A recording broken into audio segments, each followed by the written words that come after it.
Welcome back to my channel my life management. কেমন আছেন আপনারা? আমি তো বেশ ভালো। দেখে তো বুঝতেই পারছেন, মনে করেছেন যে কোনো বিয়ে বাড়িতে যাচ্ছি। না না না, কোনো বিয়ে বাড়িতে যাচ্ছি না। আমার বাসায় কি কম ডেকোরেটেড নাকি? তাহলে বিয়ে বাড়িতে যাওয়ার দরকার কি?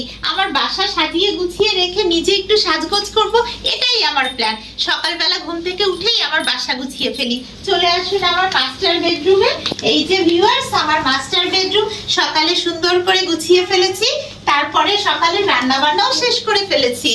এখন মাস্টার বেডরুমে আমি বসে বসে টিভি দেখতেছিলাম। আর টিভিতে কি দেখতেছিলাম জানেন? আমার নিজের ভিডিওটাই দেখতেছিলাম। কারণ হচ্ছে আমার নিজের ভিডিও মাঝে মাঝে দেখতে ভালো লাগে, বিশেষ করে আমার রান্নার ভিডিওগুলো আমি মাঝে মাঝেই দেখি। তো ভিউয়ার্স, আপনাদেরকে মাস্টার বেডরুমের ওয়াশরুমটাও একটু দেখাই। সবসময় কিন্তু আমি ফুলের ডেকোরেশন রাখি, কারণ ফুল না হলে আমার কিছুই ভালো লাগে না। আমার ভালোবাসা দিবসে ফুলে ফুলে সাজানো ভালোবাসা দিবস নামে কিন্তু আমার একটা ব্লগও আছে, জানেন কি না? না জানলে দেখে নিবেন, আমি বরং ভিডিও লিংক দিয়ে দিব ডেসক্রিপশন বক্স। ভিউয়ার্স, আপনাদেরকে আরেকটা জিনিস দেখাই। এই যে এই ওয়ার্ড্রপটা দেখতেছেন, এই ওয়ার্ড্রপটা আমার খুব ফেভারিট, কারণ এটাতে আমি আমার পার্সোনাল সমস্ত ডিভাইস সবকিছু এটার মধ্যে রাখি। এখানে মিরর সেট করা রয়েছে, আর এখানে কিছু পারফিউম রেখেছি। ও হ্যাঁ, আমার পারফিউম গ্যালারি তো দেখেছেন এর আগে একটা ব্লগে আমি আমার পারফিউম গ্যালারি শেয়ার করেছিলাম আপনাদেরকে। সো পারফিউম তো আপনারা আগেও দেখেছেন, আর এখানেও আমি কিছু পারফিউম রেখেছি। প্লাস হচ্ছে আমার সব ডিভাইসগুলো এর মধ্যেই থাকে। আর এখানে মোবাইল টোবাইল, তারপর হচ্ছে যে টিভি রিমোট, এসি রিমোট, সব রিমোট, এবং একটা কলিং বেল রেখেছি। কারণ হচ্ছে কলিং বেলে প্রেস করলে যখন কলিং বেলটা বাজে আমার ছেলে চলে আসে ইনস্ট্যান্ট। সো কলিং বেলটা রেখেছি, কারণ আমার মাস্টার বেডরুম থেকে কল করলে না কাউকে পাওয়াই যায় না, ডেকে পাওয়া যায় না। এই জন্য আমি এখানে একটা কলিং বেল সিস্টেম রেখেছি। ভালো হয়েছে না বলেন? এবার চলুন ভিউয়ার্স আমার সেকেন্ড বেডরুমে। এই যে আমার সেকেন্ড বেডরুম, এই সেকেন্ড বেডরুমটাও আমি সুন্দর করে সাজিয়ে রেখেছি। এই সেকেন্ড বেডরুমে কিন্তু আমি আমার ম্যাক্সিমাম জিনিসপত্র সব সময় গুছিয়ে রাখি। এই যে এটা হচ্ছে আমার পার্সোনাল আলমিরা।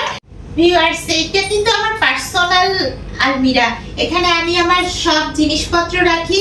প্লাস হচ্ছে এখানে একটা ড্রয়ার আছে মিরর সেট করা, মানে আলমিরা কাম ড্রেসিং টেবিল। আর সেই সাথে এখানে কিছু পার্স আছে, আমার উপরেও কিছু পার্স আছে।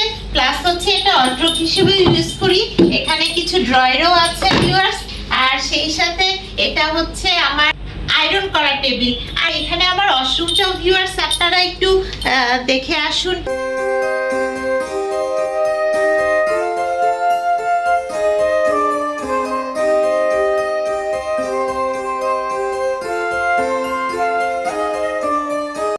ভিউয়ার্স, এই ইলিউশন পেইন্টটা তো আপনারা আগেও আমার এই রুমের ডেকোরেশনে দেখেছেন। আমার এই রুমের ডেকোরেশনের ভিডিও কিন্তু আছে, আমি লিংক দিয়ে দিব। সো এই ইলিউশন পেইন্টটা আমার এত ভালো লাগে, মনে হয় যে এখানে একটা সুন্দর পর্দা দেওয়া আছে, যার জন্য আমার কাছে এই ডেকোরেশনটা আমি খুব পছন্দ করেই দিয়েছি। বার্জারের ইলিউশন পেইন্টের ডেকোরেশন। আর আমার বাসার অন্যান্য ডেকোরেশনগুলো তো সবসময় দেখাই হয় আপনাদের। এটা হচ্ছে বুক সেলফ। এখানে সমস্ত বই খাতা গোছানো আছে। বইগুলো কিন্তু অনেক বই খাতা, আমার হাজবেন্ডের, আমার বাচ্চার, আমাদের সবারই বই রাখা আছে। সো ভিউয়ার্স, এরপরে দেখা যায় আমার এই যে ডাইনিং রুমটা। এই ডাইনিং রুমে তো আপনারা বহুবার এসেছেন আর দেখেছেনও। আর এই যে এই দুটো ফ্রিজই হচ্ছে আমার হিটাচি ফ্রিজ। এই দুটো আমি বেশ চুজ করে কিনেছি। আমার এই ফ্রিজটা কিন্তু অনেক কস্টলি ভিউয়ার্স। এই ফ্রিজটা আমি করোনার সময় ডিসকাউন্টে 3,15,000 দিয়ে কিনেছিলাম। বর্তমানে এই ফ্রিজের প্রাইস হচ্ছে 6 লাখ, মানে 6 লাখ। কারণ হচ্ছে এই ফ্রিজের যে উপরের ডেকোরেশনটা, মানে গ্লাসের যে রিফ্লেকশনের কম্বিনেশনটা, এটার কারণে এটার প্রাইসটা একটু হাই। আর এই হিটাচি ফ্রিজটা এটাও আমি কিনেছিলাম গতবার দেশের বাইরে যাওয়ার আগে। আসলে এগুলো আমার সব বডি মেনটেন, মানে আমার খাবার দাবার গুছিয়ে রাখার জন্য আমার ফ্রিজগুলো আমি খুব চুজ করে কিনি ভিউয়ার্স। আর এখানে তো আমার সব চায়ের কাপ সাজানো রয়েছে। ও হ্যাঁ, আজকে কিন্তু আমি রান্নাও করেছি। আজকে আমার রান্নাটা হচ্ছে কি এই যে ভিউয়ার্স ভেজিটেবল রান্না করেছি, লাউ বাঁধাকপি আর বরবটি দিয়ে সুন্দর করে রান্না করেছি।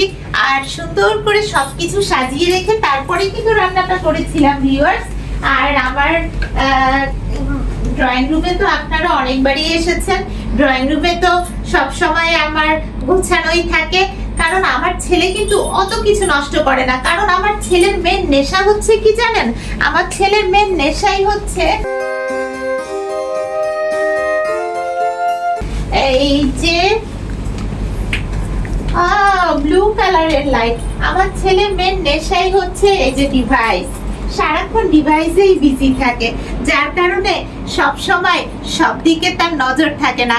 আর আমার ছেলের রুমের এই ক্যাবিনেটও তো আপনাদেরকে আগেও দেখিয়েছি যে আমি কিভাবে সেট করেছি ভিউয়ার্স। আমার এই ক্যাবিনেটের মধ্যে কিন্তু লাইটিং সেট করা আছে, কিন্তু আনফরচুনেটলি কিছুক্ষণ আগে ইলেকট্রিসিটি চলে যাওয়াতে লাইট অফ হয়ে গেছে।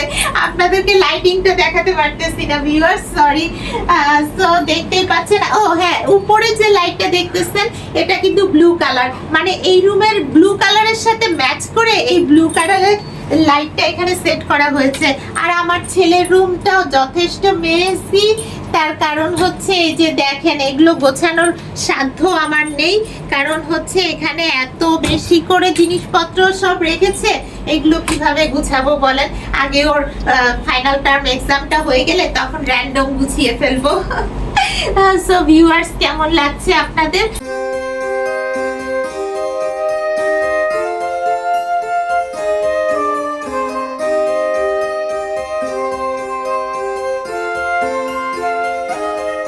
ও হ্যাঁ, আমার রান্নাঘরে তো যাওয়াই হয় নাই, যাবো কিনা আপনারাই বলেন।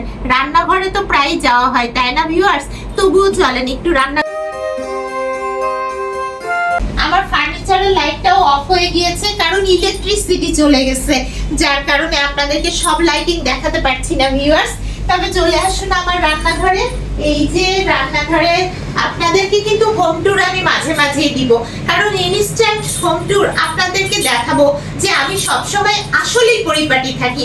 যতটা নিজে সাজগোজ করি ততটা ঘরও গুছিয়ে রাখতে পছন্দ করি, সেই সাথে রান্নাঘরটাও। আমার রান্নাঘর এলোমেলো বা নষ্ট থাকলে রান্নাঘরে তো ঢুকতেই ইচ্ছা করে না।